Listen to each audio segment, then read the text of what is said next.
Please welcome John Knoll and Andrew Chaikin.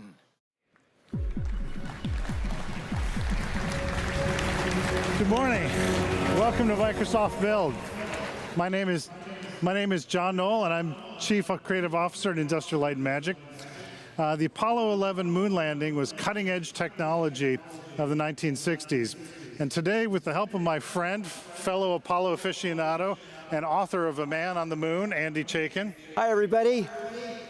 We're going to recreate the mission using some 21st century technology, using the power of Unreal Engine and HoloLens 2. Andrew? Thank you, John. Well, the Apollo 11 moon landing happened 50 years ago on July 20th, 1969. And like you, I've been waiting for that for a long time.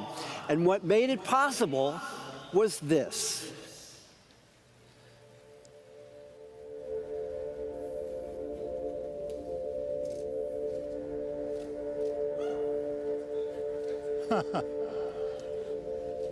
Well, it seems that doing a live demo is actually harder than landing on the moon. Indeed. Thank you for your time. Sorry.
Good morning and welcome to Build 2019. It's fantastic to see you all in Seattle.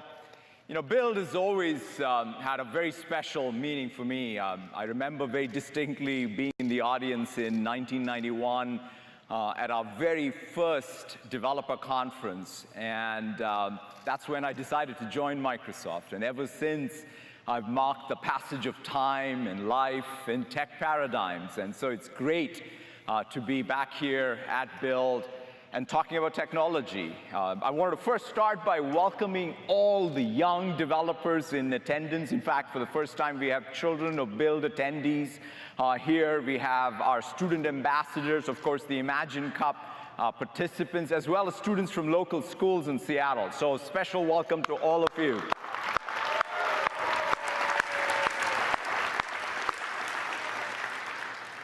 You know, Build is all about imagining what's possible, but more importantly, making it possible.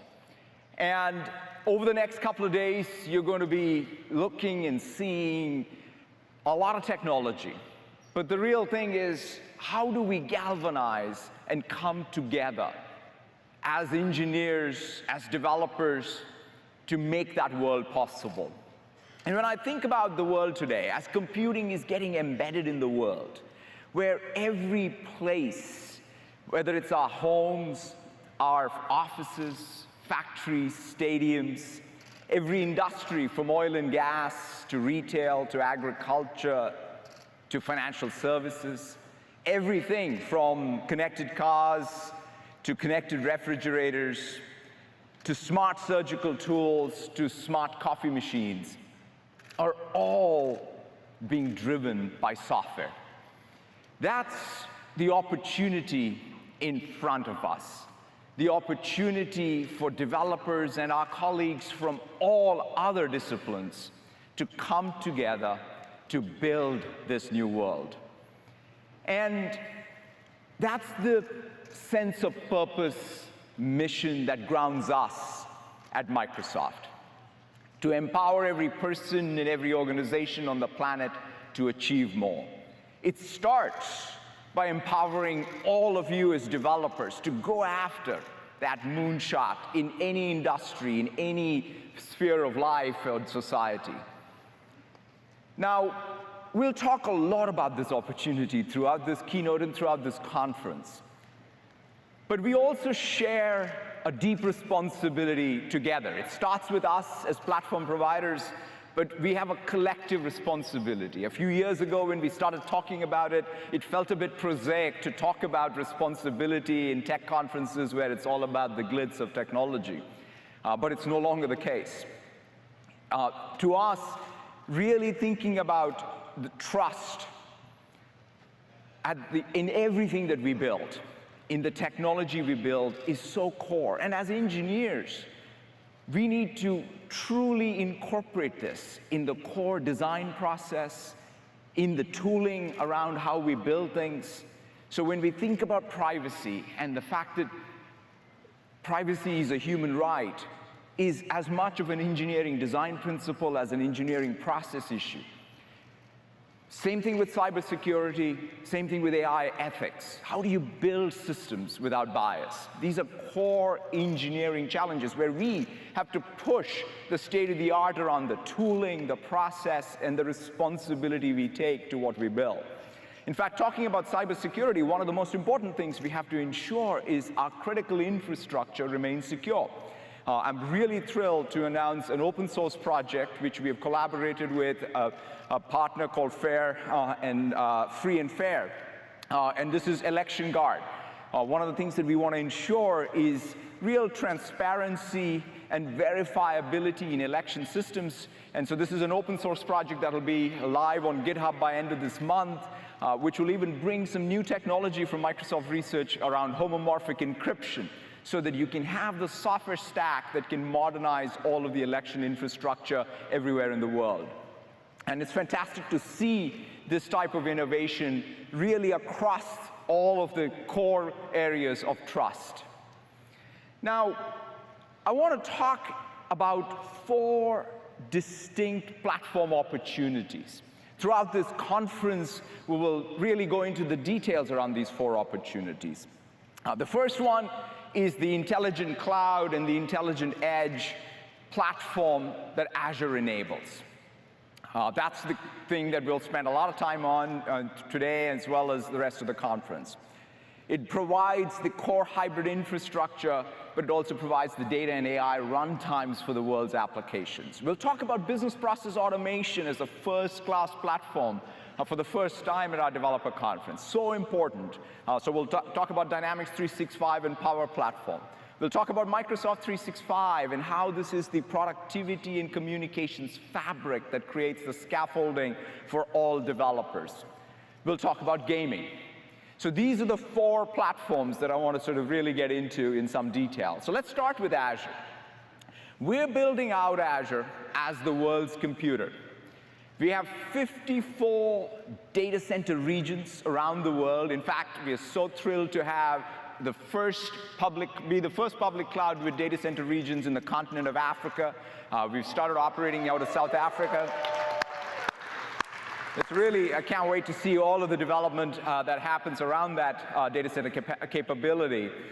We also have more certifications than any other public cloud out there.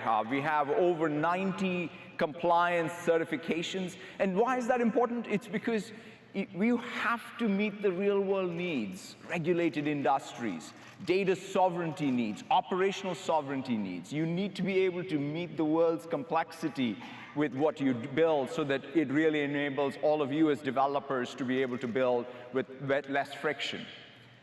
We're also building out Azure as an open platform. Windows and Linux is first class. .NET and Java are first class. SQL and Postgres are first class. We have Kubernetes workloads. We have Red Hat, OpenShift workloads. We have workloads from VMware. We really want to make sure that every layer of the stack, again, meets the needs of developers. We are not stopping there. We're extending the cloud to the edge. This is what we've always had as a vision for distributed computing, which is there's a cloud and an edge, and distributed computing will remain distributed. So Azure to Azure Stack, to Azure Data Box Edge, to Azure Kinect, HoloLens 2, Azure IoT, Azure Sphere. In fact, in this conference, I'm really thrilled about the Azure Database Edge. It brings the database engine to ARM processors in the edge, has time series support, streaming support. You can bring AI compute to the edge. It's so great to see this distributed computing fabric come alive to help developers build the applications of the future. Now, the thing, when you talk about hybrid, what is important is to think about the consistency between the cloud and the edge when it comes to the operating models. That is, the management and security. The development environment, how does the DevOps pipeline work across the two? And as importantly, the technology stacks. And this is where you can make simplistic assumptions of having some homogeneous infrastructure on the two sides. You have to meet the real world needs. So that's what we've been hard at work in Microsoft. When we talk about hybrid, it's doing the hard work to bring this level of consistency between the cloud and the edge so that developers can move the code that they have today and build the new code on top of this platform. Now, in fact, right after my keynote, you're going to hear from Scott, where he's going to talk in much more detail about all of the features, functionality coming to Azure. In fact, there are 25 major updates and new features right at this conference. So really thrilling to see the progress being made. And all this is leading to amazing momentum in Azure. The world's brands are building on Azure. 95% of the Fortune 500 already use Azure. And it's great to see, from retail to healthcare to manufacturing to automotive. So I thought I'll just share some of the ambition. One of the things that really excites me is right now, as we speak, there are more software developers being hired outside of what is considered the tech industry, and it's only going to grow. That's the proliferation of what is the power of software going forward, and you see that ambition. So I want to tell you a little bit about these stories. First is Walgreens Boots Alliance. Now, Walgreens is one of the largest pharmacies out there, and they're doing many things with us, but one of the things that I'm really excited to see is they're also working with startups like Cooler Screens to completely change how the retail experience works. And Cooler Screens is using the latest and greatest AI from Azure to change the retail experience, in this case, starting with these refrigeration units. AB InBev, largest beer manufacturer, they have this very nice phrase, which is from barley to bars, where they're completely revolutionizing how they think about the supply chain and the yield for barley, to tracking everything using IoT, to also then using cognitive services to track social media. So it's end-to-end digital transformation.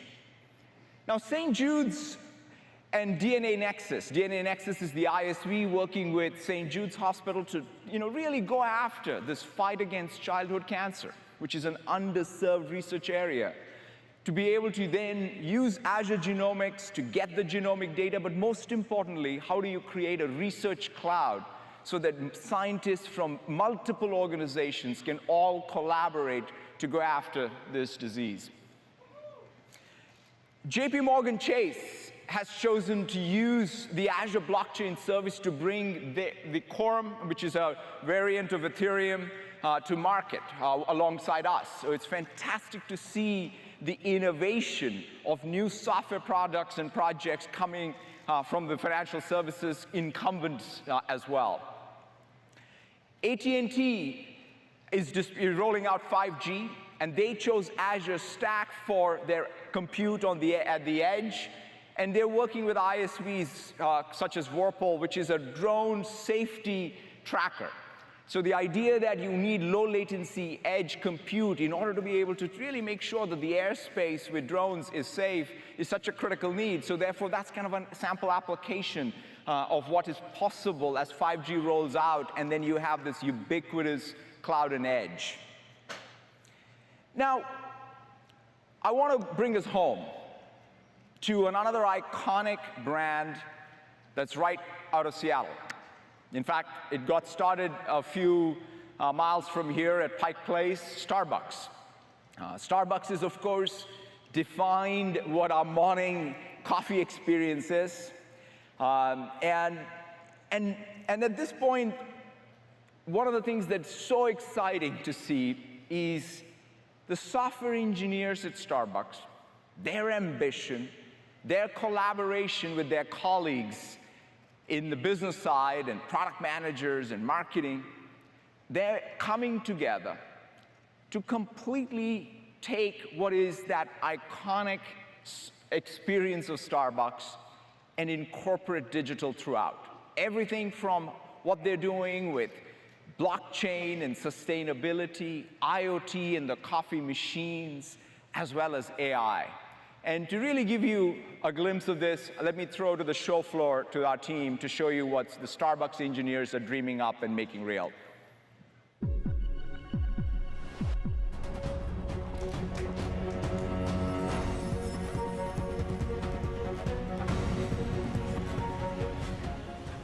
Today, we're going to show you 3 things Starbucks are doing to better connect with their customers and enable their personnel. Firstly, create more intelligent customer experiences with an internal AI platform called Deep Brew. Secondly, securely connecting their coffee equipment to Azure with Azure Sphere. And finally, providing transparency into how the cup of coffee you drank this morning made its way from the farm to your local Starbucks. Starbucks have created a sophisticated intelligent recommendation system based on reinforcement learning models that they call Deep Brew. Starbucks can use Deep Brew insights in many areas of their business, including this new, more intelligently responsive drive-thru, which is an early pilot. Here, you can see 4 recommended choices for a Starbucks in Santa Monica. These aren't 4 fixed products for every Starbucks. Rather, they're selected by Deep Brew after weighing many factors. What is popular at this specific store, at this time of day, time of year, what's currently available in the store, even current weather conditions, and more. After I asked the drive-thru attendant for the Cloud Macchiato, the display shows me additional recommendations that Deep Brew knows are popular with those who have made the same choice as me under similar conditions. Not all Starbucks local markets are the same. Let me show you what you might see on the same day in Alaska. Notice that the choices are different, reflecting the unique local preferences for this store, and the recommendations, if I choose the sous vide egg bites, will be tailored as well. The refresher that's showing up on the display looks actually pretty tempting to me. The Starbucks award-winning mobile app leverages these Deep Brew insights, as well as my own personal order history, to make even more personal recommendations. Deep Brew is a new platform for Starbucks to innovate and experiment with rapidly scalable and cutting-edge machine learning. And it allows Starbucks to better meet the preferences of their diverse and worldwide customer base and empower their personnel. Starbucks' digital transformation doesn't stop there. Olivia is going to show us how Starbucks is connecting their essential coffee equipment in their 30,000 stores globally. Starbucks uses Azure to administer their connected coffee equipment. They're currently piloting Azure IoT Central, Microsoft's hosted platform for IoT solutions, to centralize some of this work. As you can see, this Azure IoT Central dashboard shows data from the local Starbucks stores. Think of this as mission control for your morning coffee. By connecting the equipment to Azure IoT Central, Starbucks can monitor water temperature, pressure, pull time, and more to ensure their flagship Mastrena 2 machines in stores are performing at their best to enable baristas to make the highest quality handcrafted beverages every time. Connecting the Mastrena 2 to Azure IoT Central also allows Starbucks to run predictive maintenance models to more efficiently operate their machines. This device telemetry and predictive maintenance allows Starbucks to remotely diagnose potential problems, reduce maintenance costs, and most importantly, achieve higher customer satisfaction by freeing up time to allow their partners to connect with their customers. While Starbucks could use Azure with any IoT device to connect their equipment, they chose Azure Sphere, Microsoft's end-to-end solution for securely connected devices, which comprises of an MCU embedded with Microsoft Secure Architecture, a Linux-based custom OS, and cloud security service, specifically because their coffee equipment is so vital to their business. Starbucks can embed the Azure Sphere custom microcontroller into new equipment, but vitally, they can also retrofit Azure Sphere into existing machines by plugging this external module into the device. No need to replace valuable existing equipment. Multiple times a year, Starbucks introduces new seasonal coffee. This requires updates on the software updates on the coffee machines. Previously, this would have required tens of thousands of USB sticks to be delivered to stores. Now the recipes can be delivered securely over the air from cloud to the Azure Sphere-enabled device at the click of a button, which you can see in the Azure IoT Central pilot, accelerating Starbucks' innovation process from months to days and making the pathway for new innovation. Starbucks' digital transformation is expanding beyond their Seattle offices and coffee shops to its vast supply chain, which starts at over 380,000 farms in nearly 30 countries. Starbucks recently previewed at its annual shareholders meeting a new digital transparency feature for customers. With this feature, I can use my phone to scan a code on this bag of coffee to see an immutable record of the coffee's history stored on Azure Blockchain Service. With this, customers can see, let me just get this up. Yep. So with this, you can see that we can see where the coffee beans were grown, Starbucks support efforts for farmers in those regions, when and where the beans were roasted, tasting notes, and more. Starbucks' ambition is to use this technology to provide greater empowerment for coffee farmers as coffee drinkers better understand where the coffee comes from and who grows it. With Azure Blockchain Service, data can be real-time and transparent. As you've seen, so much of Starbucks' business is being transformed by digital technology. And at Microsoft, we're excited to see where we can go next, together. Back to you, Satya. Thank you so much, Anita and Olivia. It's fantastic. You know, we in the tech industry have always been inspired by coffee for our brands, but I must say Deep Brew, I think, is going to really have more of an impact in our lives every morning, and I'm looking forward to it. And now I want to switch to talking about AI, because one of the key things that Azure has also been very focused on is how do we truly democratize access to AI. The breakthroughs are coming at amazing speed. In fact, just even this year, Microsoft achieved human parity in conversational Q&A. But it's not just these breakthroughs. How do we translate these breakthroughs into services and infrastructure and frameworks and tools for developers? And that's really what we're really focused on. In terms of infrastructure, we have some very exciting announcements around inference capabilities with FPGA that are going to be available as GA. We're also making sure that we don't get locked into some insidious vertical integration. So Onyx support around inference, but it's both with Intel and NVIDIA, is so important because we don't want that play of having frameworks to silicon, we get to some vertical integration that just creates lock-in. So we really want to make sure that this infrastructure remains open and open standards. We're also investing to make sure that the tooling is making developers around AI and ML more productive. One of the things that you'll see in Azure ML Advances is the no-code ML tools. It's great to see that. But it's also the pipeline. The Azure DevOps is being extended for ML ops or machine learning ops. And so it's fantastic to bring that same rigor of development and engineering and deployment to machine learning practices. Now, when it comes to services, we continue to take the breakthroughs that we have across all of the various cognitive services and make them available to developers. There are advances throughout vision, speech, language, translation, and a new service around decision. This is about reinforcement learning brought to anomaly detection and personalization, and it's really exciting to see this. We have many, many of these cognitive services, and the pattern of these cognitive services is to have them available in the cloud. You can customize them, especially the last layers.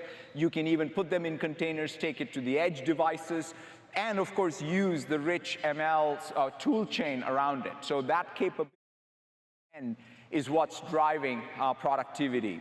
Now, one service I wanted to showcase today is the Azure Speech Service. Not only is the speech service getting better and better when it comes to speech recognition. In fact, what you'll see in this demo is even for commodity hardware to replace any complex microarray setup so that your speech recognition is world-class.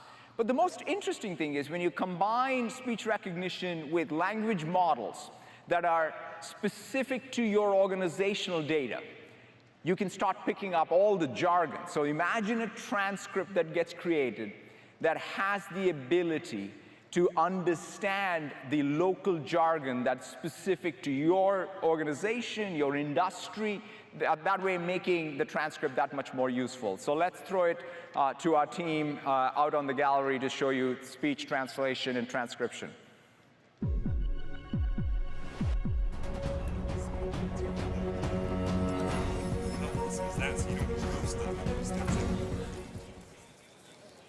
Getting you. The prototype device connected to a cloud service that provided live transcription and translation. We are proud to announce today that we're making the conversation transcription capability within Azure Speech Services available as a preview release. Come on, let me show you. You might also remember this hardware from last year, which we're also making available as a developer device kit. But today, my colleagues and I are going to give you a demo of new research that we believe will make meeting transcriptions more easily available to everyone in the future. We are going to show you this demo using just the microphones built into this laptop and these two smartphones we have in front of us. With these, we create a microphone array in the cloud that enables Azure Speech Services to provide accurate, in-person meeting transcription, even without a special meeting device. Also, you will notice that I didn't bring my phone. But the service can still recognize my voice and correctly identify me because I've given it permission to use my voice print to transcribe what I say. Now, the second thing we're going to show you is that the language model of Azure Speech Service can be trained on the data in your company's Microsoft 365 tenant, so it can learn the unique vocabulary of your industry or company. This is available in private preview. OK, so basically, for the next 2 minutes, we're going to have a rap battle of sorts, but for all of us geeks here in the room. So Heiko is a principal PM on the speech team, and he's going to give us an example of some dev speak. And Yusuf is in healthcare marketing, and he's going to dazzle us with a little bit of healthcare tech jargon. So while they speak, I encourage you to follow along with the transcript on the screen so you can see just how powerful this service is. Heiko, take us away. Azure Speech Services are built with VMs running on Azure hypervisors using Ubuntu-based Docker containers that are orchestrated with the Azure Kubernetes service. Azure Speech Services enable a variety of technical capabilities, including ASR, Neural TTS, Microsoft Translator, and related custom services. You can access these using your favorite programming language, such as Java, JavaScript, Node.js, C++, or C#, and others. The bar has been set. OK, now it's your turn to give us a bit of this healthcare jargon. Microsoft Teams can provide EHR integration through ISV vendors, including Infor Cloverleaf, Redox, and others via the HL7 FHIR standard. HL7 FHIR is HIPAA, Mars-E, and GDPR compliant, and is based on modern technology, including HTTPS, and RESTful protocols, as well as extensible APIs. The FHIR open source community makes their source available on GitHub, and the Microsoft Teams FHIR implementation is also aligned with Project Argonaut and follows the US core profiles for all the FHIR resources it consumes. Well, that was fun. I'm going to call that a draw. So while we're going a bit overboard there, we understand that this is incredibly important so that every company in every industry with their own specific jargon can have accurate transcriptions. We're really excited about where this work will take us, and our future ambition is to enable conversation transcriptions for anyone, anywhere, at any time. Thank you.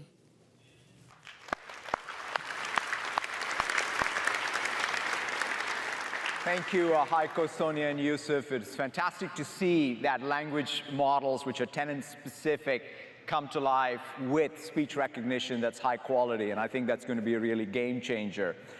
Now, the other service that is really got tremendous momentum is these conversational interfaces that are being built using Bot Framework. In fact, 3,000 new bots or conversational apps are getting created using this framework each week. And you will see in this conference many new features, everything from how to make the multi-turn dialogue much better and more robust, how to take, in fact, the Q&A Maker toolkit, which takes any PDF document and turns it into a conversational canvas capability. So lots and lots of new features. The language modeling capabilities itself that are embodied with LUIS inside a Bot Framework are becoming much richer. Now, the most important thing, though, of the Bot Framework is the strategic importance for every business out there to build their own conversational canvas.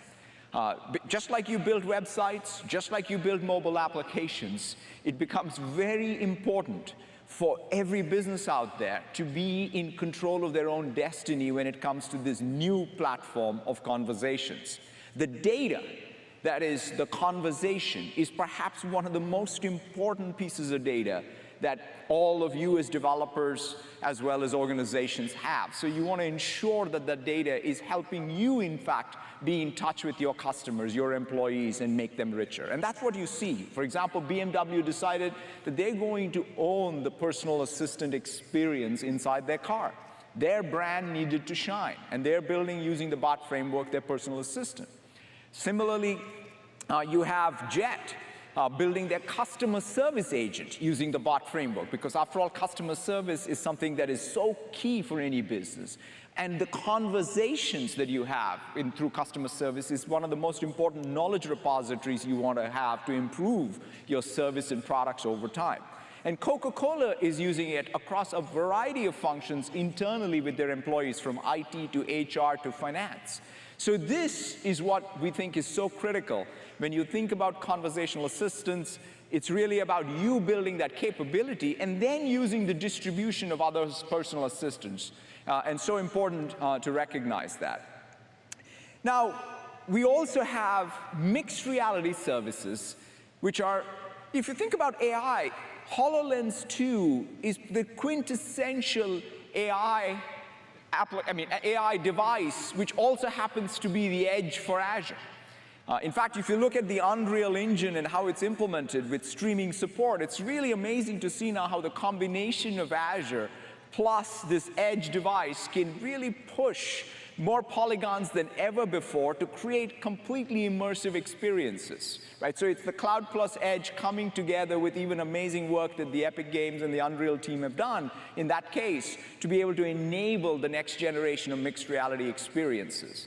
We also have now Azure services such as the Spatial Anchor service, which allow you to build cross-device mixed reality experiences. So mixed reality to us is going to be something that's going to happen across Azure and Azure Edge, across HoloLens 2 and Azure, but also all the other devices and Azure to enable, for example, next generation of training, next generation of architecture design. And that's what you see. PACCAR is using it to change training applications inside the organization, make it much more possible for people to ramp up quickly. Philips is using it for non-invasive surgery. PTC is using it for industrial design. So these are all applications that are getting built using mixed reality. And we are very excited to see what happens at this build and this next coming year in terms of really the exploitation of both Azure as well as HoloLens 2. The new area for us is autonomous systems. Now, the autonomy comes in two forms. One is you watch things move or you enable things to move, and both of these are important. And so the set of services that we're launching are really the combination of simulation tools, because one of the keys for building autonomous system is your ability to have great simulation capability, as well as we're bringing a new technique around machine teaching. So how do you take domain experts, take their expertise and help teach these machines to be able to calibrate so that you can create autonomy? And those are the two sets of things that we are doing beyond what is available, obviously, with cognitive services. And you already see these early examples. Toyota Material Handling is a great example where you have these pallets that are autonomous. And what they have done is to use AirSim and our simulation capability to create that autonomy. Shell is using our new machine teaching services as well as reinforcement learning in order to do precision drilling. So how do you take what is a very complex task and really industrialize it by creating this brain out of basically reinforcement learning and machine teaching. Same thing with Schneider Electric. In this case, it's about managing the temperature of rooms by sensing people in space or not. So these are a control system, but now you have an autonomous control system loop, which is really being driven by this machine teaching with reinforcement learning. So we are very excited about the types of apps and the possibilities of what happens with the simulation capabilities as well as machine teaching. Now, that's a quick rundown of Azure, and as I said, Scott's going to talk a lot more this afternoon about it. But I want to move to this next platform area, which is Dynamics 365 and Power Platform. Now, business applications, to me, is such an important category, because whenever I go to anywhere in the United States or anywhere in the world, the one thing that I have the real privilege of is to meet with developers, independent software developers, who are building business applications. This category is the lifeblood of digital skills and software jobs all over the world.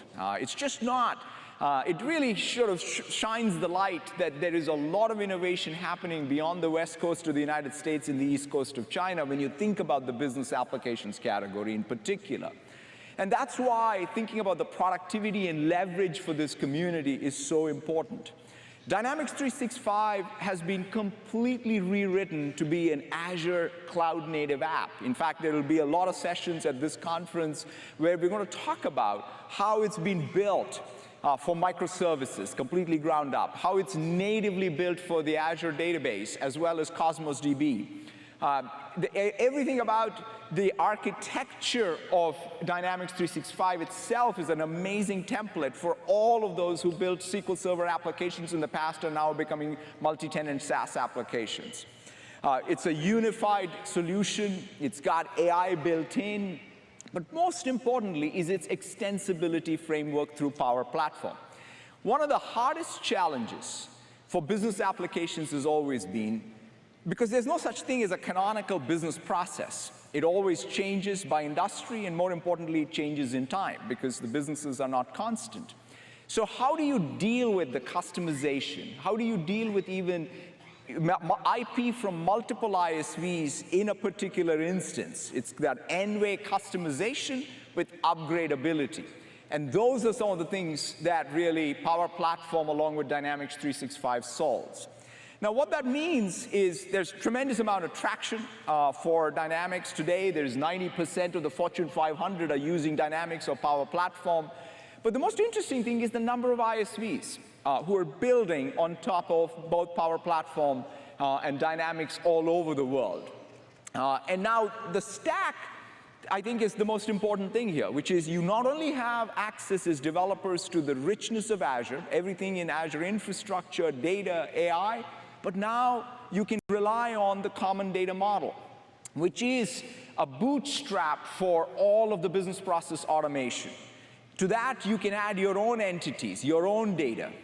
On top of that, you have the Power Platform that you can embed inside your own application. That means it's the workflow engine, it's the Power Apps Forms engine, as well as Power BI, which is the analytics engine. So any SaaS application can use the same extensibility framework and then use Dynamics 365's modular architecture as you need. So that's why we see ISVs who build all the way to the top or all the way to the bottom of the stack. And in fact, most ISVs will use the combination of all these layers to be able to build their application. So this is what we see at scale. And in fact, just to give you a couple of examples, ADV is a media buying solution out of Australia. They have built on top of Dynamics and Power Platform. Anata is building a solution for automotive, and this is for fleet management and equipment rental companies inside of the automotive industry. They built on top of Dynamics 365, and they're using, again, Power BI, COG services, and integrating with Dynamics. We also have Indegene, which is a life sciences solution That's built on top of Dynamics 365. And Adobe is incorporating Power BI and the rest of Power Platform as part of their SaaS application. So it shows the combination of techniques being used by ISVs to incorporate business process automation as part of their applications. One of the other things that we're also doing is the Open Data Initiative in combination, in partnership with Adobe and SAP. Because one of the challenges organizations have as they adopt more SaaS apps is sometimes they create new silos. It's your data, it's your organizational data, whether it's about customers or suppliers or your own employee information. But when it goes to a SaaS application, or in fact, worse yet, if it goes into some marketing campaign in some, in some channel, they become very opaque to you. So the goal is to be able to make sure that all this data is in control by you. And that's what the Open Data Initiative is all about. Open Data Initiative starts with a data model that allows you to take data from these SaaS applications, enrich them using things like Azure Data Lake and all of the AI techniques, and then put the data back inside of these SaaS applications. But what that does is it allows you to break free of any one silo. An AI-first company is one where you can take data from one system and make the outcomes of the other system better. It's not about just optimizing that one system and its data. It's about being able to relate the insights, the reasoning from one to improve the outcomes in the other. And that's what the architecture of ODI enables. And in fact, you see this with what Unilever was able to do. It's a great example where they took some of the sustainability work they were doing, digitized it, used, in this case, SAP transactional information, as well as all the things that Azure provides from an Azure Data Lake side. But the most interesting thing is they said, okay, if we're going to do all this around sustainability, what if we translated that into a campaign on the front end using Adobe so that we can even help educate and market to people on their audience who care about sustainability. So the combination of that is what was really amazing to see with Unilever, where they broke free of any one silo and were able to bring all of the data to bear to improve what their business outcome is. Now, that's about Dynamics 365 and Power Platform. As I said, it's great to think about this as another first-class part of our stack as you think about your application development, because business process automation is so key and part of every application. Now, switching to Microsoft 365. Microsoft 365 is the world's productivity cloud across work and life. It's that core communications, collaboration, productivity scaffolding that spans work and life. It also acts as the scaffolding for business process workflow because it creates the opportunity for your business applications to drive so much more engagement by really using this UI that's in front of users all day long for their communication needs. It also is the security endpoint and device as well as applications.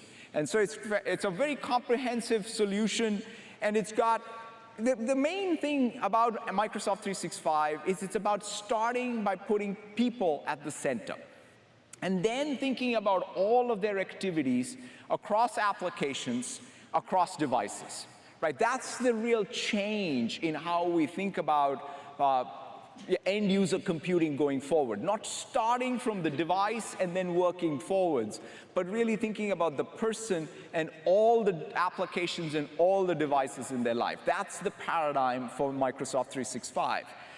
And you see, the way it manifests in terms of developer opportunity is with Microsoft Graph. So as things move to things like Office 365, what happens is a very rich database gets created.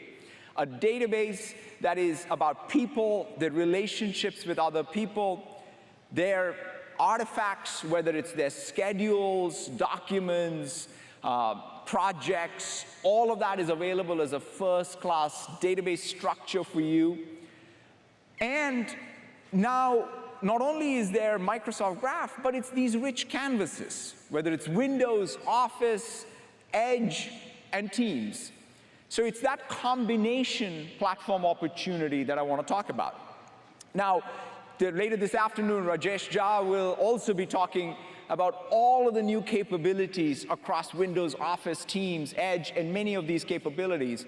But I want to highlight a few things, starting in fact, that's what's leading to all this customer momentum. The world's brands are using Microsoft 365 today, and it's exciting to see even how some ISVs are using the Microsoft Graph. One of the announcements at this conference is how Microsoft Graph is now available through Azure Data Connect for ISVs using the permissions granted by organizations so that you can add value. Talentsoft is an HR application provider out of France, and they are working with Christian Dior to fill out their teams and skill profiles by using the Microsoft Graph data that is Christian Dior's data. So that's a good canonical example of how graph data can enable even business application vendors. And we think of this as a very rich ecosystem that's developing.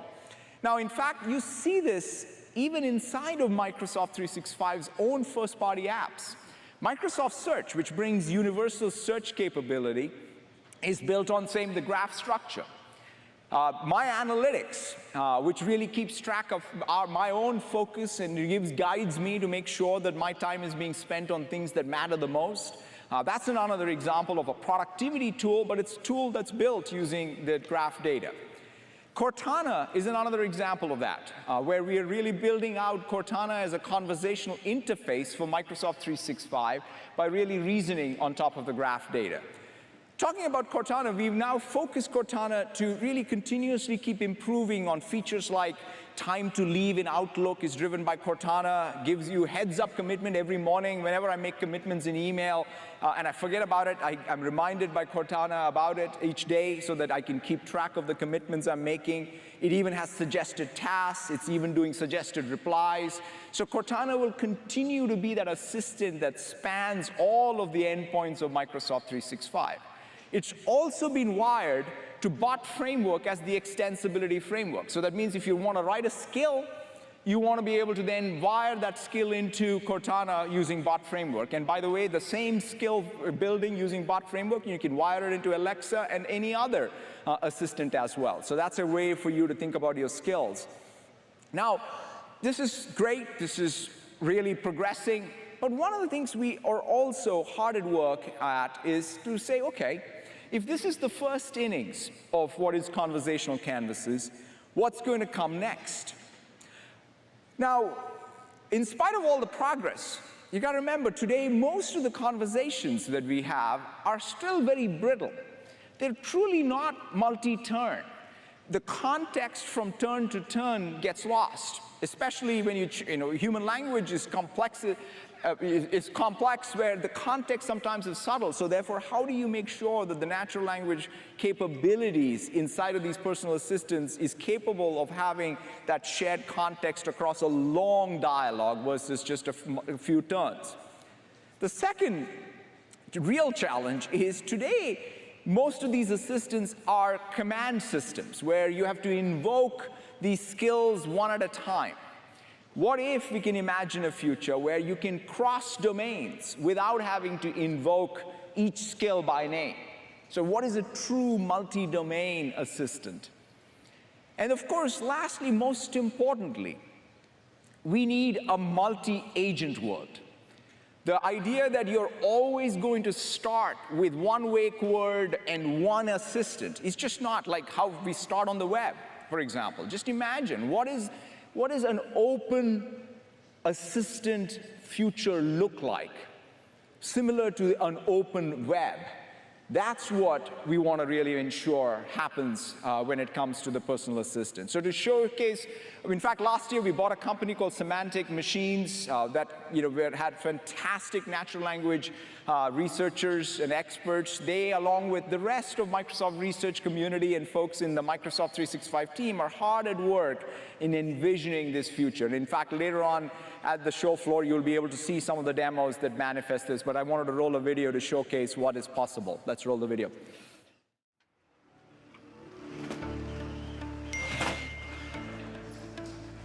What do I have today? Here's what your day looks like. Today you have take a walk outside at 8 a.m., your one-on-one with Anjali at 10 a.m., lunch with Tom at noon, and your app kickoff at 3 p.m. Go ahead and reschedule my walk to tomorrow at the same time. Sure. I can move Take a Walk outside to tomorrow at 8 a.m.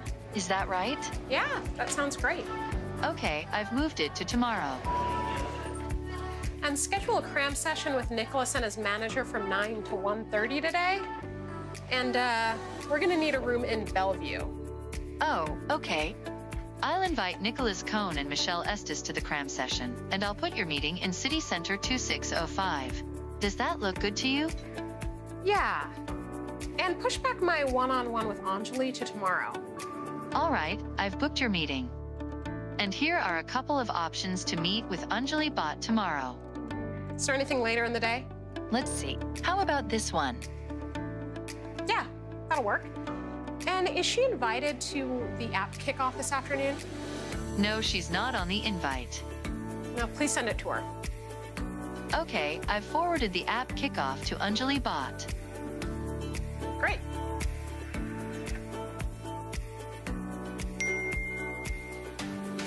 Oh, right. After my last meeting today, schedule 30 minutes to pick up the birthday cake. Sure. Pick up the birthday cake at 4 p.m. Is that right? Yep. And remind me, where is my lunch meeting today? Lunch with Tom is at Liberty Cafe. What's the weather going to be like? It'll be mostly sunny and 71 degrees at Liberty Cafe at noon today. Can we eat outside there? Yes. Liberty Cafe has outdoor seating. And can you send directions to my car? Connecting to car skill. Sure, directions to Liberty Cafe have been sent to your car. When's our next review with Cyrus? Your next quarterly review with Cyrus Nafani is Tuesday, June 11th at 10 a.m. Schedule a 2-hour dry run with Benjamin McIntosh the Friday before that. All right. Does this work for you? Yep, that looks great. I've scheduled your dry run with Benjamin.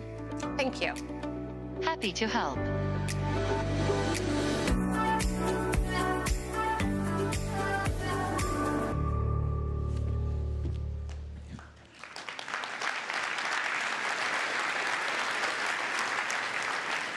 We're very excited to continue to push towards this future with Cortana and Bot framework, true multi-turn, multi-domain, multi-agent world.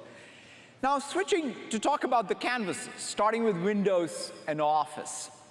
Now, one of the great opportunities that is in front of us with over 800 million Windows 10 devices, as well as a billion Office 365 and Microsoft 365 endpoints across devices, is the opportunity for developers who have written applications for these platforms to extend their reach. Every app, whether it's a Win32 app, whether it's a WPF app, a UWP app, any app can be annotated with graph data. And all of these applications can also now incorporate natural user interface, whether it's speech, Windows Hello, Ink, and that's what we see with developers. So for example, with Windows developers, Fluid Math has built a fantastic educational app with great inking support to teach math. Concepts, which is a drawing application, in fact uses both inking as well as the Surface Dial to bring their applications to life. And when it comes to Office extensibility, for example, SurveyMonkey now in situ in an Outlook email, even on a phone, can do the survey because of these action cards that are built into Outlook. Bloomberg's taken all of their rich service and data and incorporated it into Excel using the Excel add-ins and custom functions capability. So that just shows you how Office endpoint scaffolding or application development in Windows gets richer across all of the frameworks that you may have used because of the graph as well as natural user interface. So that's how we think about the future of Windows and Office development. Now, I want to talk about Edge and what we're doing with web. You know, one of the things for us is really a set of commitments we are making to the web and web development. It starts with open source. In fact, Edge is built on Chromium. We are fully participating in the OSS community there. We've already made contributions around ARM64 support. We're also bringing accessibility support to the code base so that all browsers built on the Chromium project can benefit from it. We've brought touch capabilities. So we're going to contribute back to the open source community so that all browsers built on that code base can improve and get better. It also starts with a commitment to be truly cross-platform. We're going to have Edge on Windows 10. We're going to have Edge on Windows 7, Edge on iOS and Android, and so we're going to and the Mac, and we're going to have support for all platforms. That means end users are going to be able to use one browser across their work and life. This is great for both developers as well as IT professionals. So that's our support and commitment for cross-platform. But we're also committed to innovating on the web. One of the things that we're very excited about is so before I go to innovation, let me talk about privacy and security, because we're really committed to ensuring that the transparency and choice is there for anyone browsing, because the most important thing is to make sure that all the data that's being tracked and collected on the web is something that is first very much transparent to the end user, and the end user is in control about their own privacy and security. And so we want to make sure that we are pushing the envelope on that. And on top of that, we also want to make sure we are innovating on the web. When it comes to innovation, the first area we are focused on is collaboration. We believe we can, in fact, bring the next generation of real-time collab to the web. But these distributed data structures that are client-side with a cloud relay, we believe we can bring collaboration that truly enhances productivity of the web, and it'll work across all browsers. And that's something that I want to really see us push forward with great developer support, both inside of M365 and the developer community. And to show you all of this set of demos, let me throw out to our team on the floor.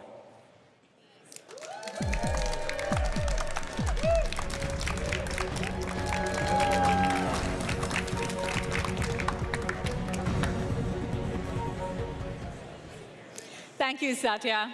Hi, everyone. I'm Divya Kumar from the Microsoft Edge team. I know most of you are already trying out the early previews and have started giving us feedback, so thank you. Today, I'm going to show experiences we're working on in 3 areas: how Edge will offer a seamless web experience for enterprises, how we're thinking about approaching privacy, and how we can help improve productivity on the web. Let's start with enterprise.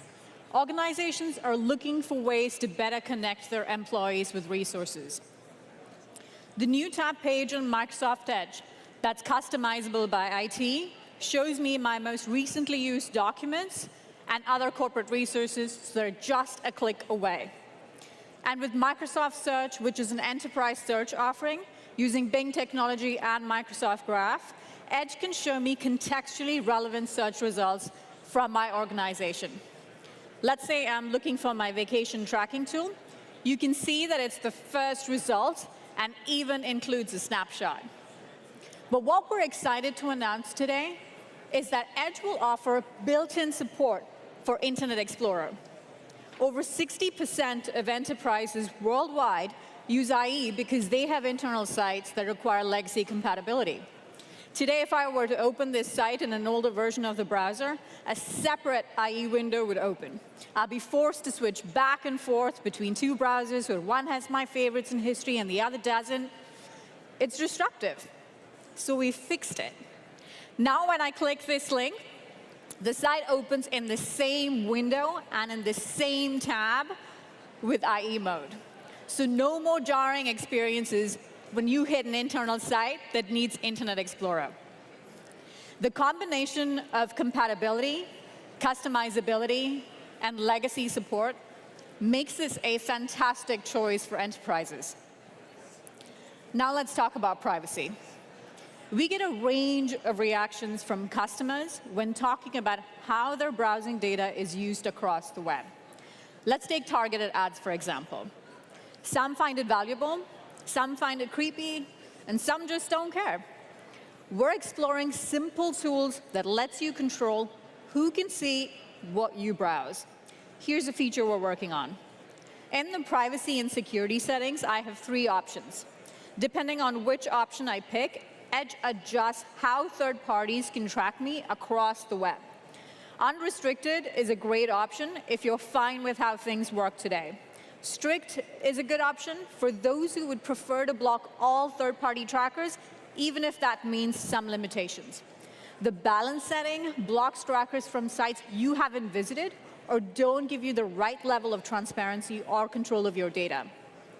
Regardless of which you choose, Edge will block malicious trackers.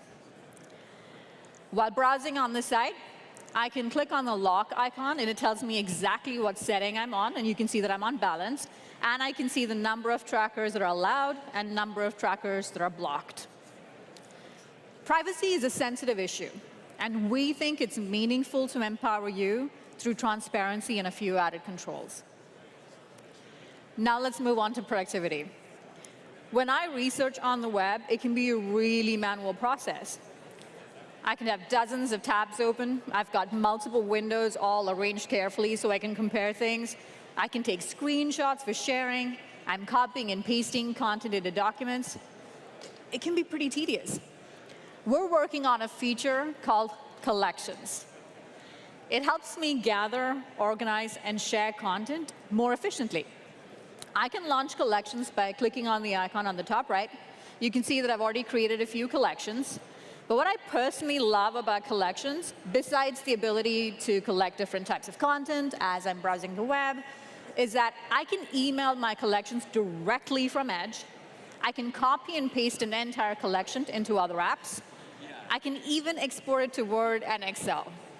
And Edge does all the formatting for me. I'll start a new collection so you can see how it works. I'm actually looking for a camera for my niece and trying to collect some photography tips. So here I am on a page. As I look, I can start to drag and drop content. And I can also switch tabs, and I can drag and drop text as well. And once I'm done looking at the content that I have, I can choose from one of the options that I've got. So you can see I can email, copy to clipboard, but I'm going to go with export to Word and show you how it works. Edge creates a clean document, even automatically includes citations. How cool is that? Now let me open another collection I'd started earlier so you can see how export to Excel works. These are some of the cameras I'd been saving up to compare earlier. Going back into Share, I'm going to click on Export to Excel. Collections does all the copy and pasting for me and categorizes for me into a table that lets me do quick side-by-side comparison. It does this using the metadata that accompanies the site or content I collected. This shows how serious we are about innovating on the web beyond just delivering on compatibility. We think these experiences are valuable to how we use the web today, and we look forward to evolving them with your feedback on the PC and on the phone. And now, Mike Morton from the Office engineering team is going to introduce you to something we're calling Fluid Framework that works cross-browser. Over to you, Mike. Thanks, Divya. Today, it is my honor to represent the Microsoft 365 team and introduce the Fluid Framework. The Fluid Framework is a new set of technologies that developers can use to build experiences for any browser that break down barriers between people and barriers between apps. It allows people to work in fundamentally new ways. We are excited to share with you a sneak preview of how Fluid may change the way you work with Microsoft 365 apps like Word, Teams, and Outlook. This will include hyper-fast co-authoring, AI and bots that collaborate with you, and components that make it easy to reuse content across tools. I'll start with a very simple scenario, co-authoring a document. Let me type just a little bit of text. Fluid enable collaboration, hyper-speed. Great. When Fluid powers co-authoring, collaboration feels immersive, natural, and smooth. My colleague Chika here is typing on a machine backstage, but her session is going through a data center in the central United States. Chika is working in one of these 4 browsers. You'll notice Edge and Chrome both on the screen. but it is so fast, you might not actually be able to tell which one. She's actually using the Edge browser in the upper left. I'm going to go ahead and bring a pen here. Inking is even more latency sensitive. I'm going to do some quick drawing. Each of my key drawings takes up quite a bit more data than regular plain text. If we put Chica's screen side by side with mine, you'll see the latency is so low, it's hard to see the difference as we draw. Fluid's architecture allows Chica and I to collaborate as if we were on the same device, even in higher bandwidth scenarios. But collaboration is not just about people working together, but a combination of people working together with AI. I'm going to do a little bit more text typing here.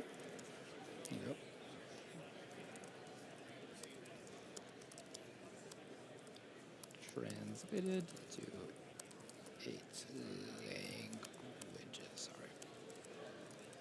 Great. As I was typing that text, hopefully you noticed that it was being translated into 9 different languages, one of each screens that you have over above. This is just one example of bots participating as collaborators in Fluid. Fluid will enable scenarios where we have tens or even hundreds of agents helping users in areas such as proofing, data insights, design ideas, security scanning, and much, much more. I'd now like to show you Fluid components. Here I have a document, and I want to go ahead and copy a table and get some input from the team members. I can go ahead and paste it into a conversation here. Because it's a Fluid component, we can continue to collaborate on it, even across apps. I can even go ahead and filter it down to just what's relevant for the conversation. This and hide the column. You'll see that Chica's actually backstage editing data. Of course, I can edit data right here in the main document. And what's happening, one of us is working in Teams, Chica backstage, I'm working in Word, and together we're collaborating on the same data on the same underlying table.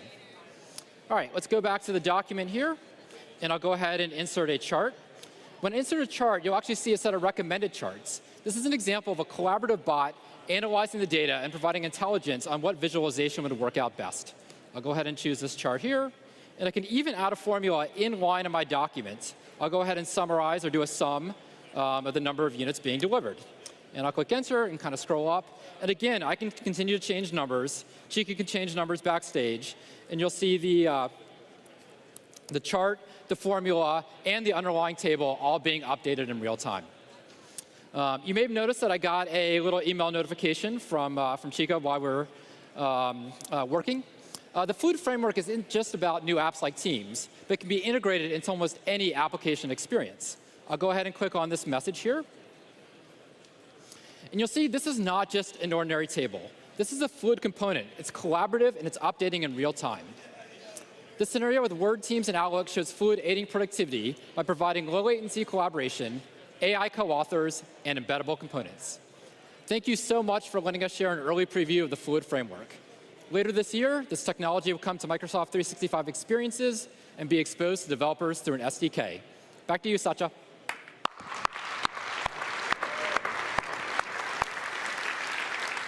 Thank you, Divya and Mike. I think the world is ready for another choice when it comes to web and innovation. We are very, very excited about both Edge as well as the Fluid framework and what developers can do with it.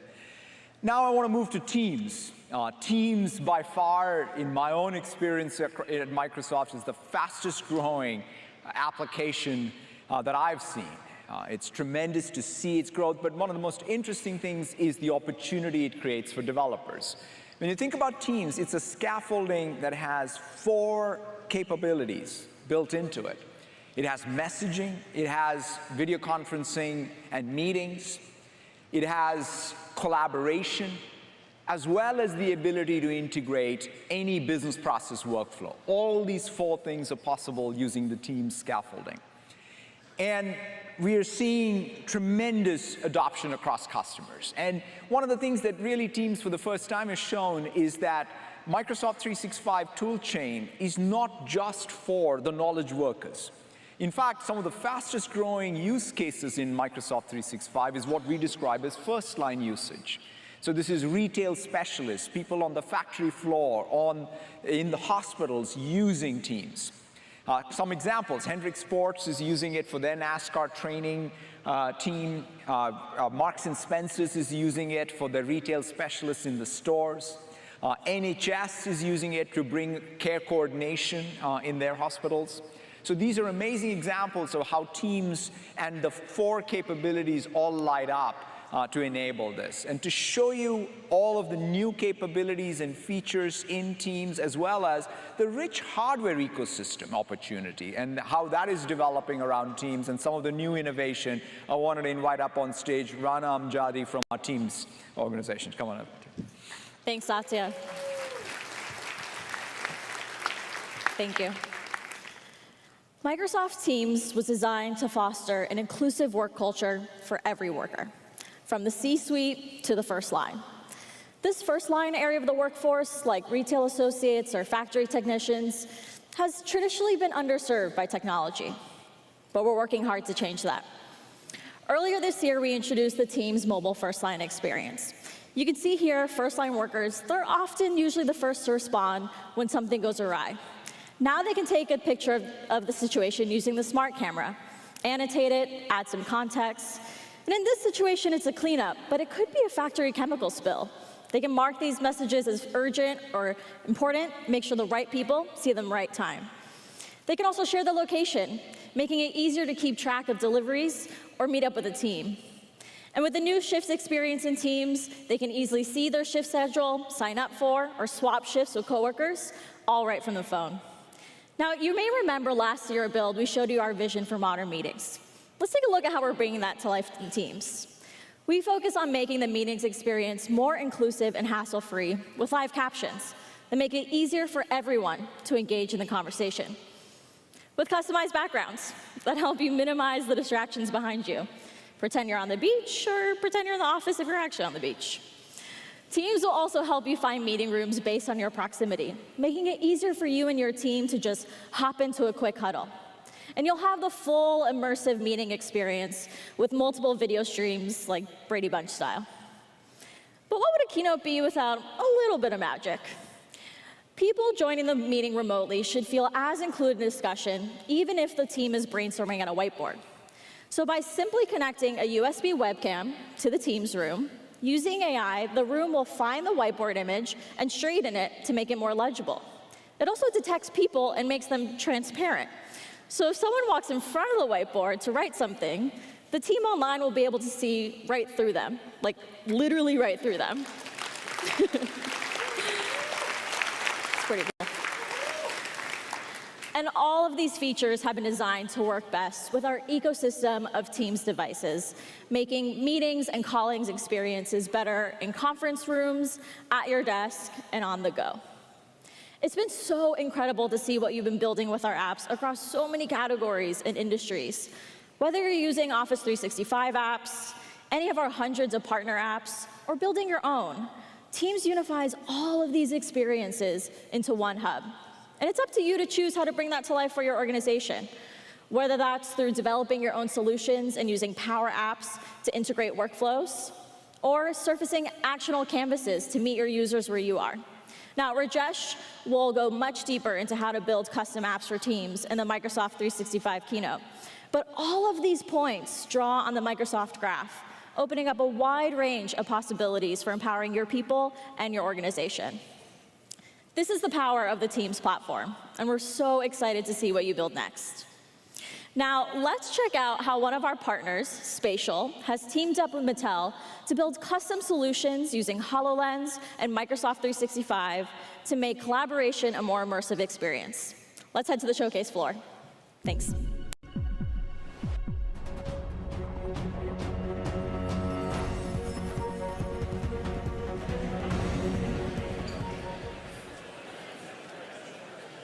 Thank you, Rana. I'm excited to show you, our fellow developers, how we at Spatial have been able to enrich our existing holographic collaboration app with HoloLens 2, Azure Spatial Anchors, the Microsoft Graph, and Teams. We were really blown away by how quick and easy it was to use these simple APIs to make Spatial even more useful for our customers by leveraging the power of the Microsoft Graph that they are already running their businesses on. For example, we're going to show you how our customer Mattel ideates, designs, and collaborates across global borders on multiple brands that we all know and love, like Hot Wheels, Barbie, and Fisher-Price. Let's take a look. So I'm going to jump onto my PC here, and I'm already in a Teams channel. And I can see Amanda's posted some cool new content, but why don't we upgrade this to a live spatial meeting to get everyone on the same page? I'm actually just gonna click over to the spatial tab in Teams, and I get this really cool 3D dollhouse view. I'm gonna click into the room where I can see everybody, but since I have a HoloLens 2 here, why don't I take this off a 2D screen into a 3D meeting? All I have to do is scan the QR code in the corner. I'm gonna put on the device and scan the code. Here we go. Oops. Hey, Amanda, what's up? It looks like you're already in here. Yep, I'm here in my office also wearing a HoloLens 2. So you'll see me in the room show up as an avatar. And all of our content that you just saw from that Teams channel is already up here on the wall. You can even see some of the comments thanks to the Microsoft Graph API. Cool. And with the new finger hand tracking in HoloLens 2, it's so easy to quickly triage content. So I can quickly just grab a document off the wall and toss it right up there on our shared workspace so we can all take a look. And if I want Amanda to check out something, I can just pull it off the wall and toss it to her. What do you think of that one, Amanda? Wow, that looks great. And just to recap what happened here, I grabbed a holographic image on the wall as a real person in this room and threw it to an avatar who could be anywhere in the world. Wow, this is awesome. Now, with the new hand tracking capabilities in the Mixed Reality Toolkit, I can also have this cool new hand dock. So I'll just pull it up, and it lets me pull up content from a variety of locations, like my OneDrive. I'm just going to scroll the 3D models that are stored on it and select Sky Justice. There we go. And let's make this life size and zoom this up a little bigger. And you know, Amanda, I'm thinking, why don't we show off the new freehand annotation capabilities and give her some accessories? Absolutely. I think she really could use a bracelet. And of course, the finishing touch, a HoloLens. Everyone needs a HoloLens. Awesome. Oh, hey, Lynn. It looks like Lynn just joined. Hey everyone, I love this. Joining from my PC, I'm still able to participate in the experience, even without a HoloLens. So are you ready to see what I've been working on? Yeah, let's check it out. Since I've joined from my laptop via the Spatial tab in Teams you saw earlier, I can easily browse and upload content directly from my PC and upload it to the meeting. Check out this 3D model of a hover pack. This is cool. You know, Amanda, since this is mixed reality, why don't you jump in and give it a spin? Of course, let's try it out. Wow, it's even cooler on the inside. Now, Spatial's a hardware-agnostic platform, and you don't need just a headset to join the experience. Let me invite Jacob onto the stage now. He's going to show you how you can join from the device in your pocket. Oh, this is so dope. I love it. Great work, Lynn. With Azure Spatial Anchors, this mixed reality experience shares a map across HoloLens and ARKit and ARCore. This means that I can have the most immersive experience on a HoloLens, or I can use this Android phone here to not only see what everyone else is seeing, but actively participate and modify the content as well. Nice. Thanks, guys. Solid meeting, and really looking forward to showing this to the rest of the team tomorrow. Now, if you haven't done so already, I would really encourage you to integrate your app with the Microsoft Graph. All we had to do to make this whole experience a reality for our customers like Mattel was connect with one simple, unified API that leverages all the power of Microsoft 365. And developers, if you've been waiting to jump aboard the mixed reality train, now is the time, because the HoloLens 2 is sweet. You can now reach out and touch holograms for the first time, and it is so cool. Add on the power of Azure Spatial Anchors, and you get the ability to extend your experience to any device. So AR developers can embrace AR regardless of the device they choose, whether it's HoloLens, mobile, or anything in between. All right, well, thank you for having us, and come experience this all firsthand at the Spatial booth in Hall 4E, and back to you, Satya. Thank you so much. Thank you so much, Rana, Amanda, Anand, Jacob, and Lynn. It's fantastic to see the entirety of the stack come to life. Just to sort of quickly recap, you have Azure and all of the rich runtime services, including the new mixed reality services in Azure. You have the common data model and the Microsoft Graph to help bootstrap with data. Of course, you can bring all of your own data. Power Platform on top of it can be the extensibility framework. In fact, Power Platform is the extensibility framework for both Microsoft 365 and Dynamics 365, as well as your SaaS applications. And then on top of it, you have Microsoft 365 as well as Dynamics 365. So the ability for a developer to take the full stack, whatever layer that makes sense for you, that's the type of application development that we envision going forward. Now, this last platform has got, real special place inside of Microsoft. It's gaming. We can trace gaming all the way back to the very origins of Microsoft. In fact, this is a program that Bill wrote, very famous, one night when I think this is just before the first IBM PC-DOS operating system came out, and he had worked obviously on the basic runtime, and somebody said, hey, you need to build a sample app, and so he decided to build Donkey.Bass that night. And it's up on GitHub. I don't know what the pull request status is. I'm sure it'll improve after today. But it is, so for us, gaming is always been very important, and we are very committed to creating a tremendous opportunity going forward with gaming. And it starts with the same metaphor that we used for Microsoft 365. That is by putting the gamer at the center and ensuring that they can play their games, of course, on the console, on the PC, as well as on mobile. Right? That's what all of our innovation is centered on, whether it is what we're doing with the Xbox, what we're doing with PC gaming, what we're doing with Game Pass, Mixer. It's to enable that future for gaming.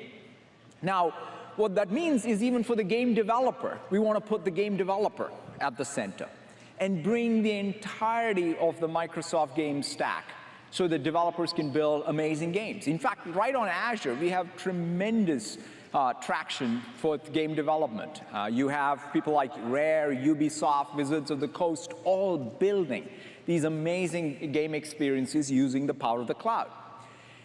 But there are two examples I just wanted to call out as part of GameStack. The first one is Xbox Live. Now, Xbox Live has got 63 million users. It's the most vibrant gaming social network out there.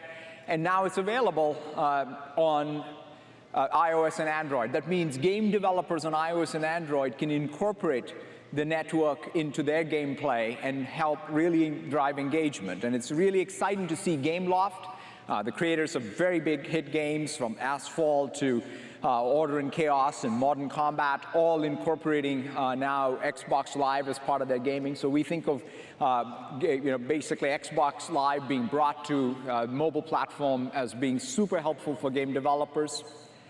Another service that I want to highlight is Azure PlayFab. Now, Azure PlayFab really captures, I think, the essence of what game development is all about, because game development doesn't stop with the game being launched. In some sense, you could even say it starts after the game is launched, because you want to be able to experiment, learn through analytics, and continuously change gameplay. And that's what is described as live ops. Just like how we have DevOps, with game development, you have something called live ops, which I think increasingly is going to be true in many of the other application development categories as well, but for sure in gaming. And that's what Azure PlayFab enables, which is it's a rich PaaS service. It's already got 1 billion accounts in it because of the gamers, because all the developers using it are really using these accounts to help drive gameplay on a personalized basis. And it's really exciting to see Roblox partner up with Azure PlayFab to bring this to their community of developers. So we are very, very excited to see how this really enables all of the community of developers building on Roblox to be able to use PlayFab and really enhance the experience. So gaming, again, is very rich opportunity. And I just wanted to roll a video of GameStack for you. The hardware consists of a master control and 2 player control units.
It's really exciting to see the developer opportunity in front of us. What you saw today is how we're building the best modern technology stack for applications, data and AI, business process automation, communications and productivity, as well as gaming.